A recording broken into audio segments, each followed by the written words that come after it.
Commentaire de saint Thomas d'Aquin sur l'Épître aux Philippiens, chapitre 1er, leçon seconde, suite, verset 10, suite.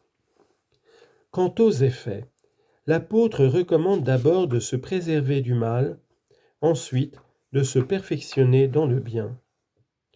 Le premier effet, verset 10, afin que vous soyez purs. Car il y a deux sortes de péchés à éviter, d'abord celui de la corruption intérieure par laquelle l'homme se souille lui-même. On s'en préserve par la pureté. Confère 1 Corinthiens 5, 8. Avec les pains sans levain de la sincérité et de la vérité. La seconde espèce de péché est contre le prochain, à savoir l'offense. L'apôtre dit donc, afin qu'au jour de Jésus-Christ, votre course n'ait été interrompue par aucune chute. Confère 1 Corinthiens chapitre 10 verset 32. Ne donnez point occasion de scandale ni aux Juifs ni aux gentils, ni à l'Église de Dieu, comme je tâche moi-même de plaire à tous en toutes choses. Et encore 2 Corinthiens 6, 3. Nous prenons garde de ne donner à personne aucun sujet de scandale. Saint Paul dit pour le jour de Jésus-Christ, c'est-à-dire jusqu'à la fin de la vie. Confère Matthieu 24, 13. Celui-là sera sauvé qui persévérera jusqu'à la fin. Quant à la grâce, l'apôtre dit au verset 11, « Et que pour la gloire et la louange de Dieu, vous soyez remplis des fruits de justice par Jésus-Christ, en sorte qu'on reconnaisse dans certaines œuvres les fruits de la justice. » Confère Romains chapitre 6 verset 22. « Devenu esclave de Dieu, le fruit de votre obéissance, c'est votre sanctification. » Ou encore, rempli de fruits de justice, c'est-à-dire de la récompense de la justice, en obtenant la couronne qui lui est réservée. Confère 2 Timothée 4, 8. Il ne me reste à attendre que la couronne de justice. Et Sagesse 3, 15. Le fruit des justes travaux est plein de gloire, et la racine de la sagesse ne se dessèche jamais. Or, c'est par Jésus-Christ que l'on obtient ces fruits, car tout ce que nous faisons ne peut être bon que par lui. Confère Jean 15, 5. Sans moi, vous ne pouvez rien faire. Nous devons le faire pour la fin qu'indique saint Paul, c'est-à-dire au verset 11, pour la gloire et la louange de Dieu, car Dieu est glorifié dans les saints quand leurs exemples excitent le monde à publier ses louanges. Confère, psaume 90, verset 1, « Louez le Seigneur dans ses saints. » Et encore Jérémie, chapitre 33, verset 9, « Toutes les nations de la terre qui entendront parler de tous les biens que je leur aurai faits, en relèveront mon nom avec joie et m'en loueront avec des cris de réjouissance. » Quand saint Paul ajoute au verset 12, « Or, mes frères, je désire que vous sachiez que ce qui m'est arrivé. » Il fait des recommandations pour l'avenir. Et d'abord il dit quels sont les exemples à suivre ou à éviter. Il conclut ensuite son exhortation morale, chapitre 4, verset 1, « C'est pourquoi mes frères très chers. » Sur le premier de ces points, il montre en premier lieu ce qu'il faut imiter, en second lieu ce qu'il faut éviter. Chapitre 3, verset 1, « Au reste, mes frères, réjouissez-vous. » La première subdivision se partage. D'abord, il se propose lui-même en exemple aux Philippiens, ensuite il en propose d'autres. Chapitre 2, verset 1, « Si donc il y a quelque consolation. » Par rapport à lui-même, il donne d'abord en exemple son progrès dans le bien, ensuite la joie qu'il ressent de ce progrès, au verset 18, « Mais que m'importe. » Enfin le fruit qu'il en retire, au verset 19, « Car je sais que l'événement m'en sera salutaire. » Dans la première de ces subdivisions, il dit le progrès qu'il a fait lui-même et ensuite la manière dont il l'a fait, au verset 13, en sorte que mes liens sont devenus célèbres.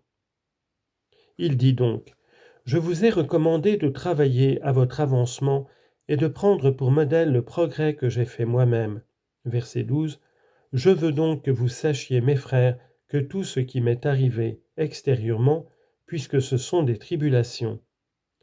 Toutes extérieures qu'elles soient, elles ne m'ont point troublé intérieurement, mais au contraire, ces tribulations ont servi au progrès de l'Évangile, car par elles, la foi que je prêchais a progressé davantage. » Confère 2 Corinthiens 1, 6, « Soit que nous soyons affligés, c'est pour votre consolation et votre salut. » Il fait voir ensuite quel est ce progrès, d'abord pour lui-même et ensuite pour les autres, au verset 14. Pour lui-même, le progrès avait été manifeste puisqu'il supportait de telles tribulations pour Jésus-Christ avec tant de constance qu'il avait été jeté dans les chaînes. Aussi dit-il, en sorte que mes liens sont devenus célèbres dans toute la cour de l'empereur et dans une infinité d'autres lieux, ce qui contribue à la gloire de Jésus-Christ. Confère 1 Pierre 4, 15, que nul de vous ne souffre comme homicide ou comme larron, ou comme médisant ou comme envieux du bien d'autrui, s'il souffre comme chrétien, qu'il n'en ait point de honte, mais qu'il en glorifie Dieu. Et au verset 13, et dans toute la cour, par exemple dans le palais de César. Pour les autres, c'était l'accroissement de la foi commune, ce qui lui fait dire, en plusieurs de nos frères en Jésus-Christ, se rassurant sur mes liens, ont conçu une hardiesse nouvelle pour annoncer la parole de Dieu sans aucune crainte.